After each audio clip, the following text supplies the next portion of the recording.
Hi there, Tad Hargrave from Marketing for Hippies with a short little video and with a little screen share involved. And this video is all about 7 or 8 phrases that you can use in your business and personal conversations to take some of the pressure out. And so here, let's dive in.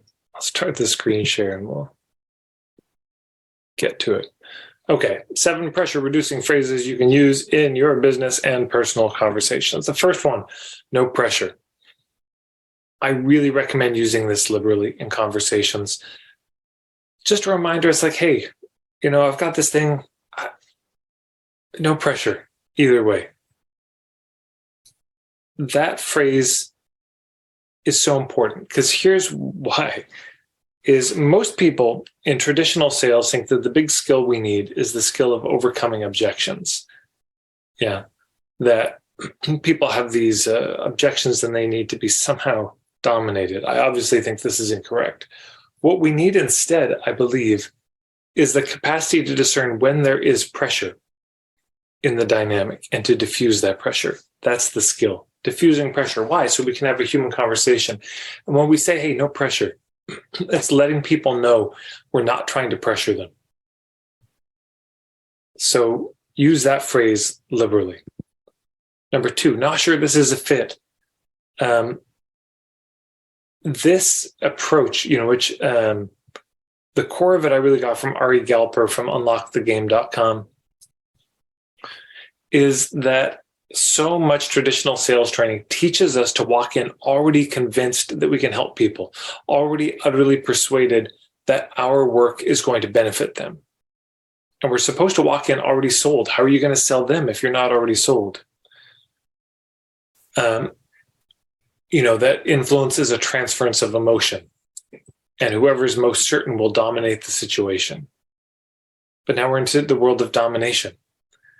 And I'm just not a fan of it, generally speaking. So this statement of not sure it's a fit communicates ambivalence, that you really don't know if this is a fit. And that itself massively reduces the pressure.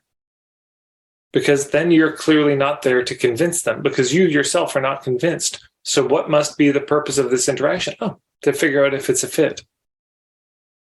Yeah. Number 3, I got this one from Jay Abraham. I just love this.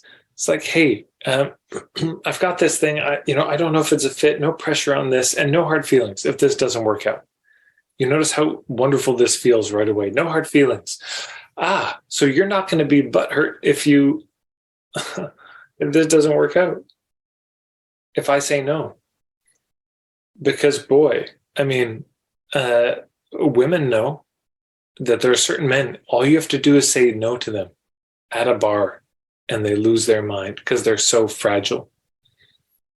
Yeah, we've all had the experience in life of you say no and that person takes it so personally. I remember a dating coach, Carlos Zuma, and he'd work with guys and the guys would say, who were very, the kind of sensitive guys, and why am I always the friend? They say, but women say they want sensitive guys. And his response would be, yes, sensitive to them, not sensitive like I take everything personally. Yeah. So when we say, hey, no hard feelings, we're communicating an emotional security. It's like my self-worth is not hooked up on this. I'm not invested in this happening. No hard feelings either way. It's a fit or it isn't. Would you be open to exploring something like this, where we just let them know that's all that's happening? We're just exploring a possibility. Like, would you be open to exploring this? Would you be open to talking about this? Would you be open to considering this? Would you be open to making some time? Just that, would you be open to? It's not actually asking them to do it. To say, would you be open to exploring is not saying, will you explore? Yeah, it's not asking for a date to explore something. It's just, would you be open to this? Because if they're not open to the possibility, they won't be open to the reality. Now, you can see what happens when you start to combine these. I have this thing, I don't know if it's fit, but I think it might help you. I don't know. But would you be open to exploring this? No pressure, by the way, no hard feelings. I really don't know if this is a fit. You notice how you can breathe a sigh of relief. Why? Because you're giving them an exit. In all of these things, you're giving them a way out. And when people have a way out, they're more willing to stay. When people can't see an exit, they panic and they want out as fast as possible. Where do you think we should go from here? I got this from Ari Galper. This is a nice, you get to a certain point in a conversation where, okay, we've talked it through. I think all the information has been fleshed out on both sides. We know everything we're going to know, and we've asked everything we can think to ask. It's very tempting at that point to want to grab the bull by the horns and go for the close. But instead of that, what if you just looked at them and you said, okay, well, I think that's everything on my end. Anything else? No? Okay, well, where do you think we should go from here? And you put the ball in their court. And then you sit back and you just zip it and you let them decide. Oh my God, but then you're out of control of the sales process. Ding, ding, ding, ding, ding. You were always out of control of the sales process. You were never in control. People buy in spite of our attempts to control it, not because of it. You never were in control. You never could be in control. Why? Because they're the one who's going to buy or not. They have all the control. And this just acknowledges that. So there's a humility that's communicated here. Just, I don't know. Where do you think we should go from here? And then, of course, there's an art of how do you respond based on what they say. That's another conversation. But I tell you what, you can do a lot worse than they say. I think I just need to think about it. You know what? I think that's a great idea. This is a lot of money to invest.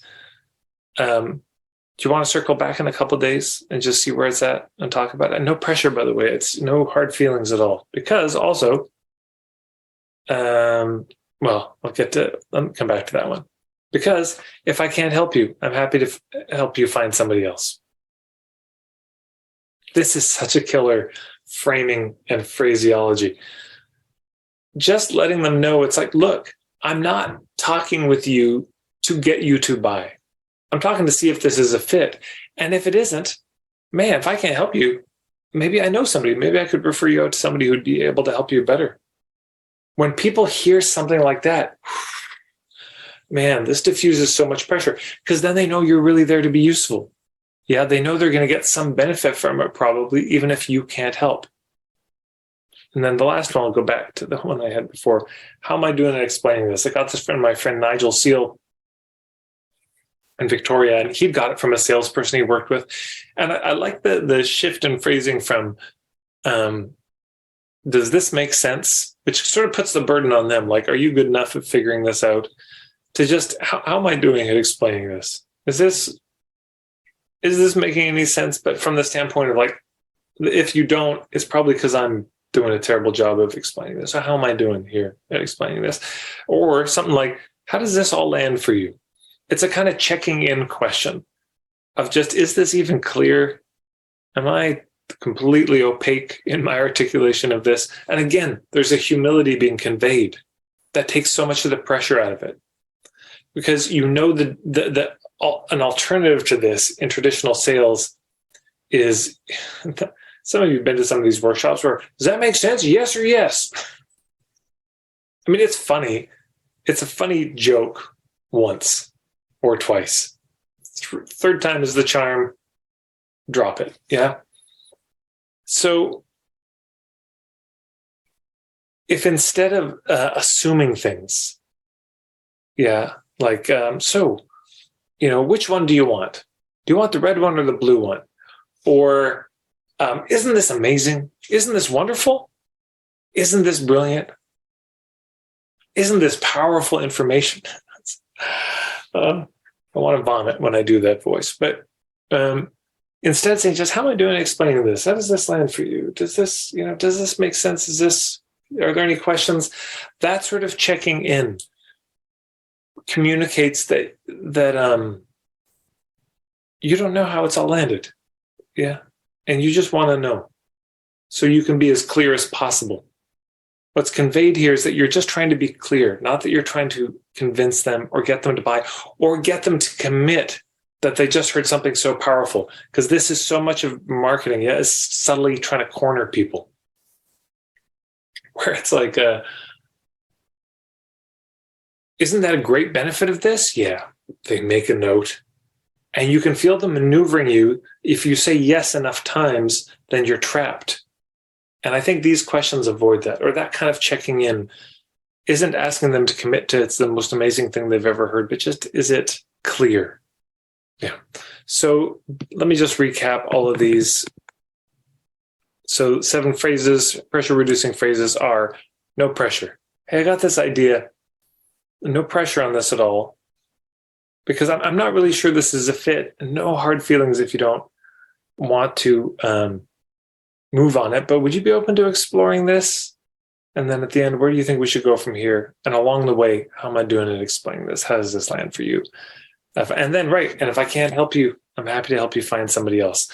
Anyways, those are the thoughts. I hope that's helpful. If you have any other phrases that you think are helpful to convey some sort of humility and openness and ambivalence and just humanity, please put them in the comments below. I'd love to hear. No doubt you've come up with your own ways of diffusing pressure, along the way, so that you can both exhale and just be there with each other as human beings, trying to figure out the truth of if it's a fit or not. I'd love to hear what you have to say. Or if you know of any resources of other collections of phrases like this, I'd love to hear about them. And if you want to know more about my overall philosophy on this, go to marketingforhippies.com and you can sign up for my ethical marketing starter kit there. It's free. It's a few hours of content, and I think it's pretty good. I'm pretty proud of it. You can also find little bite-sized nugs of mine at Instagram, which is just at Marketing for Hippies. And then, of course, if you subscribe here, you'll know more about the videos. And thank you so much to everyone who shares these videos. I'm just deeply, deeply grateful. Thanks, everybody.